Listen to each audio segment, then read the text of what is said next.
Thank you. I am Anjan from India. We are a IP firm basically based in Kolkata, where the head office of the Indian Patents and Designs Office is located. I would like to thank him to give this opportunity to interact with you all very briefly on the subject of India patents. Now, as far as India is concerned, it's briefly again, there are three kinds of basic filings which goes on in India. One is the basic filing. You can directly file applications for patent in India. You have the convention filings, which can be done within 12 months, as you might be aware of, claiming convention priority from Paris Convention and WTO countries. And finally, we have the mostly used route for foreign entries into India, that is the national phase filing through the PCT route. So these are the three basic areas through which you can enter into the patent regime in India. As far as the deadlines goes, the convention filings, as usual, it's 12 months from the date of home country filing, within which you can enter into India. And as the PCT national phase filings, it's 31 months. There is no extension of these deadlines possible in India.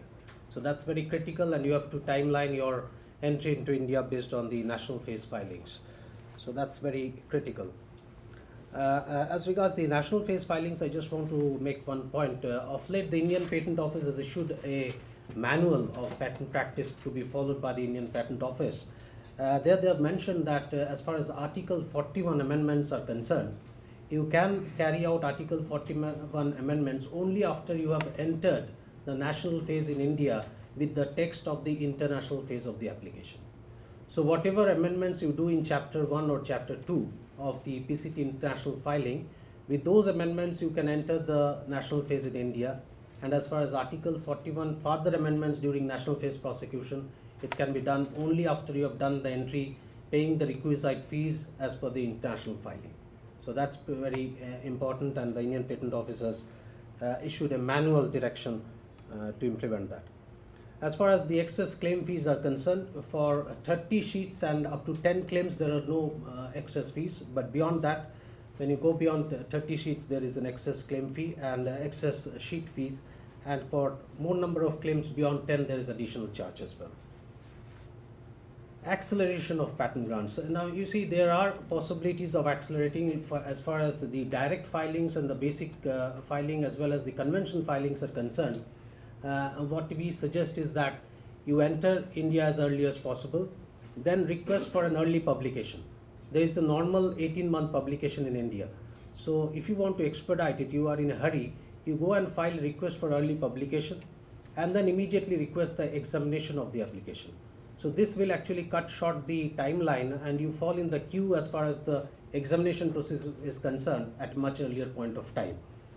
And as far as the national phase of the PCT is concerned, here also I would suggest that we usually suggest is that you enter India as early as possible, because there is a provision under the law that the Indian Patent Office can initiate examination of PCT international application well before the 31-month entry deadline. So it's not that you have to enter and wait for the examination to take effect. You can enter India at an earlier point of time. Then if you are doing it much ahead of the 18-month timeline, we also suggest that you go for early publication of that application in India and then immediately request the examination. So there are possibilities which you can utilize to cut short the grant period as far as India is concerned. As far as the publication and examination and its importance is concerned, all applications for patents get published automatically after 18 months. And if you are requesting an early publication, that publication takes effect at an earlier point of time, much before 18 months as well. And on and from the date of the publication, the applicant is given a right as if a patent has been granted. So what you can do is that you can, after the publication has taken place, if you spot any infringement of your patent, the application, then you can issue a notice to that party and say that that party will be liable to pay you damages once you get your patent granted. And the damages are calculated from the date of publication until the date of the grant. Whatever that party utilizes, you can go to the court and reimburse the damages, etc. So that's a very good provision where prospective pending applications are given some sort of patent rights. And all these publications are electronically available in the e-journal published by the Indian Patent Office. And it is very important to watch these publications before the Indian Patent Office, because there is a procedure for pre-grant opposition in India. So if you find that any of the competitors are about to enter India for an exclusive right on a product or a process or something, there is a possibility of keeping a watch on the notifications that goes around. And if you find that there are certain prior arts which can be challenging to the grant of the patent in India, we can bring that to the notice of the controller so that the patent does not go further to the grant procedures. So there is a good possibility of taking action at the pre-grant stage in India as well. The request for examination timeline is 48 months. So if you are in a mood of delaying the grant in India, you can file the request ultimately at just before the 48-month timeline. So that will give you a period of about 4 years to delay the grant from the priority date. Of course, if you are entering the national phase through the PCT, then and if you are doing it at the very ultimate, about 31 months, then you are consuming a bit of time. But for other applications, convention and basic filings, you have ultimately about 4 years time to delay the grant. And examination takes place after 6 months from publication. Why this is important? It is important because, as I mentioned, that all applications are put in the electronic journal, and then third-party oppositions or you can oppose the grant. So those are entertained until the date of the grant. But don't take chance to oppose the grant just before the deadline for grant. Do it within 6 months from the date of publication in the journal, because the examiner is supposed to take up examination of the application just after the 6 months from the journal publication is over. So it is better that you put in your opposition before that 6-month timeline is over, so that the examiner notices the opposition and puts across the brief or the whatever opposition has been relied upon to the applicant. So these are some of the basic timelines. Now we come briefly into the patentable claims.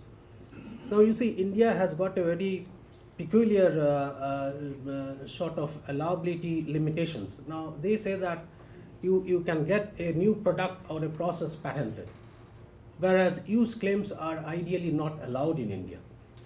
Now that doesn't limit you to actually even try some variants of the use claims to be protected in India. That is very important. What I mean is that there is a specific section 3 under the Indian law which says that new forms or new property use of known substances are not patentable as such, but can be allowed only if specification demonstrates surprising and superior efficacy. So if you have found out a new use, don't word your claim simply as a new use of this thing. If you can translate that into a formulation, or you can translate that use into an industrial process, please do it. And if it is a formulation sort of application of the use, try to demonstrate some bit of efficacy of the formulation vis-a-vis the conventional formulations minus that new ingredient. Because if you have these sort of spices in your patent document, I think even use sort of applications in formulations or processes can be very well protected under the Indian law. But ensure that you have some bit of data to justify the efficacy part. As far as new mixtures are concerned, straightaway mixtures showing that individual properties are not patentable. But then if you have some data to demonstrate some synergy, then definitely it's again patentable. New combinations, this is thought of in terms of the mechanical inventions. You have to have some paragraph dedicated in the specification which shows how the combination interacts to give a new technical effect. These are very important because you see, Indian Patent Office has of late, initially there was the regime when the Indian Patent Office was only examining on novelty. Now the Indian Patent Office is also examining on inventive merit. So while the Indian examiner is examining all these, he looks for these sort of inputs in the patent document as originally filed to allow you the grant. So it is very important that if you have in mind that you want to protect your invention in India, you please try to incorporate these sort of information and data in your patent document. So that will definitely help you in getting through the allowance in India. Coming now to the pharmaceutical products, Swiss type claims. So here again we talk about use nature of claims, first use and other Swiss type variants of use claims. Here again I would suggest that we try to analyze whether this use can be fit into some sort of a formulation or a process having industrial value, and definitely we can get through those as well in India. but simple use-related claims having the preamble directed to use, Indian patent examiners would be very allergic to allow it because of the strict non-patentability provisions under Section 3. Dosage regime claims, if it is not directly on the method of treatment issue, but if it can be in the form of a kit, for example, a package having a determined dosage regime, which can show that the kit has got some beneficial utilities as far as the end user is concerned, these dosage sort of claims in the form of kits are also possible. So it's very important. So Kim has already issued the direction, so I will just try to finish up. So these are very important aspects which you simply have to keep in mind and formulate your text accordingly. Software patents have to be necessarily integrated with hardware. Simple software is only a copyrightable subject, but if you can integrate it with hardware to show that there is an advancement in the technical processing, or the product performs much better if you can have that software integrated to the product, these are still patentable. Business methods, straight away, Indian Patent Office is very much discouraging business method patents as per Section 3 again. Disclosure requirements. Now, as I said, that there is a possibility of opposing applications as well during before the grant. So it's very important that you can oppose an application citing prior publication, lacking in inventive step, or lack of other patentability aspects in India, and complete specification failing to describe the invention of the manner in which it is to be performed. The working examples should be more or less directed to workability of the invention. And in case of inventions related to biological material, or the geographical origin and source are required to be incorporated in the patent document. Otherwise, you can be liable to refusal. Indian Patent Office has of late moved into the e-filing zone. Now, patents applications can be filed electronically before the Indian Patent Office. This is a very beneficial aspect because now even last moment instructions on convention filings and national phase entries can be adhered to. So even the deadline day before 12 at night, we can attend to the filing straight away. Previously, it was not possible. 3 p.m. the Indian Patent Office cash office would have closed down. So that's a good issue. And then as far as the biotech inventions and the sequence listing is concerned, you can file the sequence listings electronically, but then you have to pay the fees as per the additional number of pages for the electronic sequencing.